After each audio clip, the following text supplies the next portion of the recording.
ہاں انہی کافروں کے لیے جو اپنے نفس پر ظلم کرتے ہوئے جب ملائکہ کے ہاتھوں گرفتار ہوتے ہیں تو سرکشی چھوڑ کر فوراً ڈگیں ڈال دیتے ہیں اور کہتے ہیں ہم تو کوئی قصور نہیں کر رہے تھے۔ ملائکہ جواب دیتے ہیں کر کیسے نہیں رہے تھے، اللہ تمہارے کرتوتوں سے خوب واقف ہے۔ اب جاؤ جہنم کے دروازوں میں گھس جاؤ، وہیں تم کو ہمیشہ رہنا ہے۔ بس حقیقت یہ ہے کہ بڑا ہی برا ٹھکانہ ہے متکبروں کے لیے۔ دوسری طرف جب خدا ترس لوگوں سے پوچھا جاتا ہے کہ یہ کیا چیز ہے جو تمہارے رب کی طرف سے نازل ہوئی ہے، تو وہ جواب دیتے ہیں کہ بہترین چیز اتری ہے۔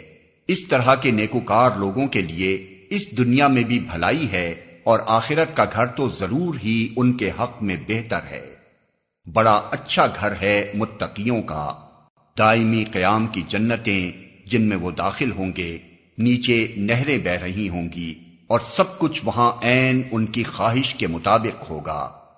یہ جزا دیتا ہے اللہ متقیوں کو، ان متقیوں کو جن کی روحیں پاکیزگی کی حالت میں جب ملائکہ قبض کرتے ہیں تو کہتے ہیں سلام ہو تم پر، جاؤ جنت میں اپنے اعمال کے بدلے۔